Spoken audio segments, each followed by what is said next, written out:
Boa noite a todos os ouvintes, um prazer estar aqui novamente. Nós estamos então num cenário de epidemia de dengue e além disso vem uma forte corrente aí para a gripe. Já esses dados eles aparecem tanto no pronto atendimento, na UPA, quanto no terceiro turno. A gente sabe que a vacina é a principal forma de prevenção, principalmente para diminuir o risco de complicações e óbitos, e a nossa cobertura vacinal, até esse momento, é em torno de 40% da população. No momento que nós conseguimos ampliar a vacinação da população, a gente reduz esse agravamento de casos, né, que acabam por complicar e levar as pessoas para o sistema de saúde. Nós sabemos que as estratégias para a vacinação ao longo dos últimos 4 anos, elas não chegaram na cobertura preconizada, que é 90% de idosos, crianças e gestantes. Nós tivemos ano passado 60% da população vacinada, que contabiliza até o final do ano, e neste momento nós estamos com 40%, com terceiro turno vacinando, também fazendo atividades nos sábados, extra turnos. Sábado passado nós fomos no interior, fazer os roteiros para descentralizar essas vacinas e esperamos que a população ela se sensibilize sobre a sua importância nesse processo, porque à medida que todos se vacinarem, a gente trabalha numa proteção coletiva. Nós estamos aí há um mês de campanha de influenza, né? Se não me falha a memória, um pouco mais. Sim, a campanha ela começou de março para abril. Então, nós já estamos há quase 2 meses e você disse que nós chegamos apenas a 40% dos grupos alvos. Isso é desumano, por 2 motivos. Primeiro, a vacina evita que você tenha sintomas graves, que há uma gripe agrave. Não é que você não vai ficar gripado. Me corrija se eu estiver errado, secretária. Mas você evita com uma pneumonia, você evita uma síndrome respiratória aguda grave, você evita consequências graves. E essas pessoas que estão hoje lotando o HCB, que estão lotando a UPA, estão com sintomas. E quem está no HCB com sintomas graves, mais graves. Sim, e também é importante deixar claro que nós temos a gripe, temos a dengue, mas também existem as outras doenças. Então, nós temos uma sobrecarga do Sistema Único de Saúde. O que nós, já desde o dia 1º de abril, estamos fazendo? Colocamos o terceiro médico na UPA. Eu monitoro diariamente o tempo de atendimento na UPA, porque nós temos uma pessoa que fiscaliza esse contrato e acompanha. Com esse terceiro médico, a média de atendimentos está em torno de 30 minutos. Isso significa que a gente tem uma boa resolução. É só nós olharmos para a capital e para os outros municípios que vivenciam as síndromes respiratórias agudas graves, que estão com superlotação. Quando eu falo do pronto atendimento, hoje eu tive uma reunião de tarde com a Suelen, que é a coordenadora do pronto atendimento, e nós discutimos o perfil. Porque essa síndrome respiratória aguda grave, principalmente nos grupos de risco, ela evolui muito rápido. E aí nós precisamos de leito de terapia intensiva. Então, hoje no pronto atendimento, haviam pessoas aguardando vaga em UTI por causa de síndrome respiratória aguda grave. E o terceiro turno, ele vem como uma estratégia porque nós observamos. Claro que agora nós temos uma sobrecarga do sistema, mas nós observamos, Dalcira, que as pessoas saem do trabalho e precisam ir ao serviço de saúde. Então, quando nós olhamos para o terceiro turno ele vem como uma estratégia de não sobrecarregar a UPA e não sobrecarregar o pronto atendimento. E para ele ser efetivo com medicação, até tem uma novidade aqui em primeira mão te passando, nós fizemos nota técnica para dengue, então nós tínhamos tratamento para a dengue no terceiro turno. Hoje nós publicamos a nota técnica para gripe. Então, nós temos medicação no terceiro turno também para tratar síndromes gripais, inclusive o protocolo do Tamiflu. Então, é acesso rápido à medicação. Nós estamos fazendo um processo de descentralização para todas as unidades de saúde. Porque, às vezes, se amanhã ela precisar pegar o medicamento na farmácia, ela consultou agora de noite, ela já vai iniciar com esse medicamento agora. E sinais que poderiam se complicar e ser de alarme, nós já vamos evitar, porque nós vamos entrar com o tratamento imediato. E esse tratamento imediato ele vai ter duração aí de 6 a 8 horas. Dá tempo de chegar na farmácia do SUS amanhã de manhã para pegar esse medicamento ou até mesmo uma farmácia. Esse medicamento, esse é o diferencial, só para deixar claro. A pessoa consulta, ela vai sair com o medicamento de lá agora, ela não vai precisar ir na farmácia. Olha só, mas isso é uma excelente notícia, porque a gente sabia que da dengue, você vai lá, com sintomas de dengue, você já é medicado, você já toma soro, toma lá Sais de hidratação, medicações como dipirona, paracetamol, toda a pessoa já saía com essa medicação de lá. E agora nós chegamos no momento do agravamento da gripe e hoje nós começamos com a primeira descentralização. Então o terceiro turno já está com medicação para gripe. Olha só, isso significa que nós vamos evitar problemas mais sérios ou agravamento desses sintomas durante a noite ou a madrugada. Exatamente, e muitas pessoas só conseguem ir à noite no serviço. E isso facilita que elas tenham um tratamento em tempo oportuno. A gente fez uma comissão, seguimos o protocolo de farmacioterapêutica e disponibilizamos, além de analgésicos, também xarope, o próprio Tamiflu. Então, todas as medicações que são protocolar. E como a gente tem uma demanda espontânea no terceiro turno, a gente garante que as pessoas cheguem e sejam atendidas. Nós estamos aí com outro que trabalhamos o dia todo nisso, queria falar também do secretário adjunto, que pode estar me escutando, o Simon.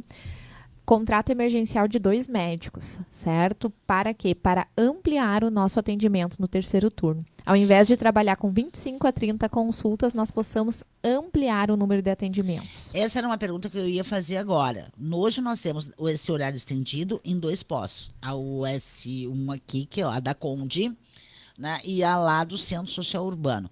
Com a contratação desses médicos, poderá o atendimento ser ampliado para outros postos, tipo Marina, por exemplo, que é também bastante nós vamos avaliar, mas nós temos uma questão que é a equipe de enfermagem, que são os mesmos que acabam trabalhando, a gente não tem muita rotatividade e acaba tendo uma sobrecarga. Nós vamos avaliar essa questão porque neste primeiro momento nós pensamos em ampliar o número de atendimentos. Por quê? Porque nessas unidades tem salas específicas para isso, não são todas as unidades que têm espaço para a gente desenvolver essa atividade, mas tudo nós vamos planejando e observando ao longo, né, da caminhada. Eu sempre digo, a gente tem que olhar as prioridades e ir avaliando o que está acontecendo para tomar as ações e que essas ações elas sejam rápidas. Pois é, e são rápidas. E uma dessas ações rápidas, para quem não tá com febre, porque o impedimento para vacina seria alguém estar com dengue, por exemplo, né, no auge da dengue, ou com febre, já com uma evolução de uma gripe. Mas quem não está nessa situação, o que está fazendo que não foi tomar? Levar o bracinho para tomar vacina. Exatamente. Inclusive agora, no terceiro turno, das 17 às 21, você pode ir ali se vacinar. Nós temos as salas de vacinas abertas para a gripe. E também, na segunda-feira, nós começamos a vacinar para dengue. Aí nós temos um público específico, que são adolescentes de 10 a 14 anos. Chegou 920 doses. Nós temos um público de adolescentes em Cachoeira da Alcira de 5.000 adolescentes. Porém, no primeiro dia, hoje eu ainda não peguei o dado, apenas 130 adolescentes se vacinaram. Confesso que, como secretária, eu esperava mais. Eu fiquei chocada de ver a Tiele, inclusive, que é a coordenadora lá de vacinação, né, dizer que ficou decepcionada também com a baixa procura. Eu achei que ia esgotar, assim, no primeiro dia, as 920 vacinas, doses iam sumir. Até porque, como gestora, para eu solicitar mais doses para o Ministério, para eu conseguir ampliar a faixa etária, porque nós temos estudos de vacina, com essa vacina, de 5 anos a 59 anos. Tem municípios que já estão há mais tempo vacinando, eles já conseguem ampliar a faixa etária depois que pega toda a população. Eu preciso do quê? Da aplicação. Eu preciso justificar para o Ministério essa adesão. E quando eu conversei com a Richelle ontem, nós vimos assim o quanto foi baixo. Claro, tem o fator chuva, mas se nós estamos vivenciando uma epidemia de dengue, a dengue é uma doença que ela é muito... Há pouco tu tinha comentado comigo, ela é muito dolorida, as pessoas perdem peso. A dengue vai embora, mas os sintomas ficam, a dor fica, gente. E eu penso assim, se o seu filho, você está em casa, você pode proteger o seu filho com uma vacina. Essa vacina na rede privada, cada dose, ela custa em média de 500 a 600 reais. E o esquema vacinal, ele é de 2 doses, né? Uma primeira dose, intervalo de 90 dias para a segunda dose. Então, nós estamos falando aí do insumo em média de R$1.000, que é ofertado gratuitamente pelo sistema único de saúde. E quando a pessoa, ela vai se vacinar, ela vai reduzir o risco de agravamento por dengue ou até, em alguns casos, de 70% a 60% a chance de não ter a dengue, né? Nós estamos reduzindo de maneira significativa. Então, eu deixo um recado muito importante. Adolescentes de 10 a 14 anos, vamos realizar a vacina. Ah, mas tem medo. Não. Medo é depois uma internação, é uma síndrome hemorrágica, é uma perda de uma vida. É a perda de uma vida que nós temos que ter E medo. nós tivemos aí já óbitos por dengue, nós tivemos um óbito por influenza e de pessoas não vacinadas. E isso é doloroso. E agora também a secretaria está investigando o caso dessa menina de 6 anos. O que causou a morte dessa garota, né, secretária? Sim, nós temos óbitos. Os óbitos por dengue são de pessoas, 2 casos com mais de 80 anos, um caso com mais de 73 anos, e todas eram pessoas idosas com muitas comorbidades, ou seja, mais doenças. Então, a dengue, quando a pessoa tem mais de uma, diabetes, hipertensão, problema renal, ela vem muito mais forte. Né? E quando a gente fala de criança, a criança ela está naquela fase do desenvolvimento. Muitas crianças, às vezes, têm outros problemas de saúde que podem agravar a situação. Também pode desencadear o óbito. Nesse caso aí dessa criança está sendo investigado, existe todo um protocolo e qualquer anúncio ele precisa ser oficial, né? Considerando todos os critérios de vigilância epidemiológica. Bom, 2 postos continuam abertos, agora faltando 13 minutos para as 7. 2 postos já estão funcionando a todo vapor até as 9 da noite. Esse horário, se não der para ampliar para outros postos o atendimento, poderá esse horário ser ampliado? O que nós buscamos e estamos avaliando? Quando a gente fala dos atendimentos, quando é um atendimento intensivo que tu vai precisar de hidratação, só para a senhora ter uma ideia, nós vamos às vezes até as 22, 22h30. Sim. Então eu coloco uma média de 21, por quê? Porque essas pessoas trabalharam das 7 ao meio-dia, da 1 às 16. Vou dar um exemplo. Não é só a população que está adoecendo, os meus profissionais também estão adoecendo. Hoje na Promorar, toda a equipe estava adoecida, só a higienizadora não estava. Caramba. Então é uma situação que eu preciso muito ter esse controle de que eu vou ter que ir até as 22, 22h30, porque esse profissional ele tem que ir para casa, ele tem que cuidar da família dele, e às 7 horas ele está lá trabalhando de novo. Né? Ele está lá trabalhando de novo. E uma questão bem importante quando a gente fala, hoje nós estamos comemorando, porque o processo seletivo da RAPTS teve 4 médicos que se inscreveram. No último tinha sido zerado. Nós temos muita dificuldade de ter médicos, de ter profissionais disponíveis, porque Cachoeira cresceu muito quando a gente fala de saúde, né?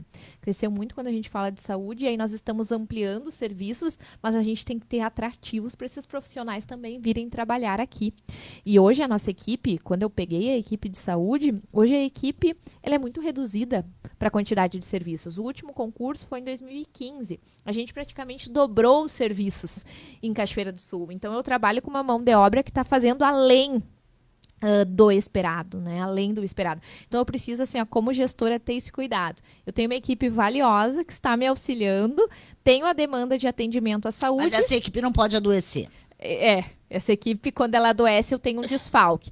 E uma questão importante na UPA, esse monitoramento que a gente faz, a gente vê um pico maior das 18 às 21, que é o horário do terceiro turno, tá? Seria o horário que as pessoas estão saindo do trabalho. Então, à noite, eu tenho a retaguarda da UPA com 3 médicos. Então, não teria por que eu ampliar tanto. É mais o pico no horário que as pessoas saem de trabalho. E além da US1 e do Centro Social Urbano, tem a UPA e... Em casos mais graves, tem o PA do próprio hospital. Isso, pronto atendimento. E a UPA, nós ampliamos o terceiro médico e nós estamos aí com um tempo de espera. A gente sabe que vai ter fila, numa epidemia não tem, Dalcília, como eu vir aqui dizer que não tem fila. Eu sempre falo, hoje se você vai no médico particular, você tem que esperar também. Né? E nós vamos ter fila no momento de epidemia, nós pedimos a compreensão da população, nós sabemos das dificuldades, mas eu considero que o cenário que a gente vive em Cachoeira é muito difícil, sim, mas nós temos um cenário muito diferente da capital e de municípios maiores, né? Uma porque nós agimos muito rápido.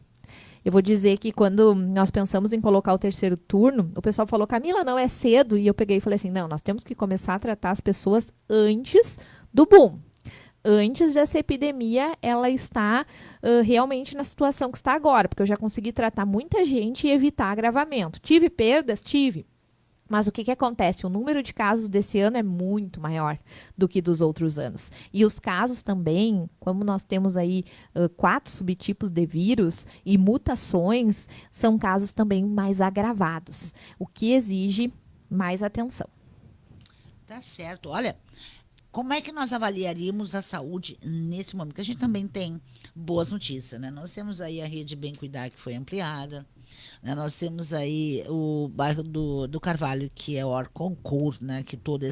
Que vem na esteira dessa ampliação da rede Bem Cuidar, e agora mais a contratação de médicos, o que dá à população um melhor atendimento. Sem dúvida, eu considero que todas as nossas ações, desde o início da gestão, elas caminham para melhorar. A gente pegou um cenário fragilizado e também pegamos um cenário com poucos recursos financeiros. Então, eu preciso do quê? De planejamento e criatividade para as ações. Vamos entrar no edital da Rede Bem Cuidar? Por quê? Porque amplia a minha capacidade da atenção básica. Eu recebo recurso para reforma, eu recebo recurso para ampliar as equipes de saúde. Na Carvalho, nós estamos fazendo uma força-tarefa, porque eu queria dizer que existia, sim, a Rede Bem Cuidar e os profissionais que estavam lá fazem muito. Agora nós temos a Neide, que é a coordenadora, queria parabenizá-la pelo trabalho dela, mas agora, enquanto gestão, nós estamos realmente dando o que a Carvalho merece. Certo? A SF Márcia Pertilli, porque nós estamos fazendo todas as compras dos insumos da Rede Bem Cuidar, porque não adianta vir o dinheiro e você não utilizar de maneira adequada. Mas chega a ser indecente, para não dizer coisa pior, você ter dinheiro na conta para ser aplicado na compra de, sei lá, de medicamentos, de equipamentos ou de aparelhamento de um serviço, e esse dinheiro fica lá fazendo o quê? Essa é uma questão assim, que eu cuido muito e a minha equipe também. Bom, dinheiro que veio, nós vamos aplicar. Existem processos burocráticos dentro da saúde pública, dentro dos processos administrativos, mas nós precisamos equipar as equipes da atenção básica. Porque nós podemos falar de UPA, podemos falar de hospital, só que enquanto nós não tivermos da Alcira uma atenção básica forte, a gente não vai mudar esse panorama da cidade. Exato. Eu sempre falo, converso muito com o prefeito sobre isso, que nós precisamos fazer a saúde perto das pessoas. Perto da casa delas. Então, no postinho carinhosamente chamado. E as pessoas, com o tempo, elas perderam muita confiança na unidade de saúde por achar que lá não é resolutivo. E agora, nós trabalhando com protocolos, nós vamos também modificar um pouco do processo de trabalho das equipes, nós vamos aproximar essas pessoas do serviço, para que elas reconheçam esse serviço como um espaço de cuidado. Esse é um desafio que a gente tem para esse ano, que é instrumentalizar essas equipes, dar condições e, mais do que isso, a população reconhecer esse espaço como porta de entrada. A população reconhecer como porta de entrada para o atendimento à saúde básica, isso evita um atropelo na UPA, no PA do HCB e até o agravamento de doenças que podem ser tranquilamente tratadas lá no postinho. Sem dúvida. E quando a gente fala disso, nós precisamos estabelecer alguns protocolos. Por quê? Porque os recursos, eles não são infinitos. Nós temos recursos que eles são muito aquém do que a gente espera, muito abaixo do que a gente espera. Então, eu preciso entender a minha situação e focar para as doenças do meu território. Eu preciso entender que público é aquele que vive no território. Começar a movimentar mais o trabalho dos agentes comunitários de saúde.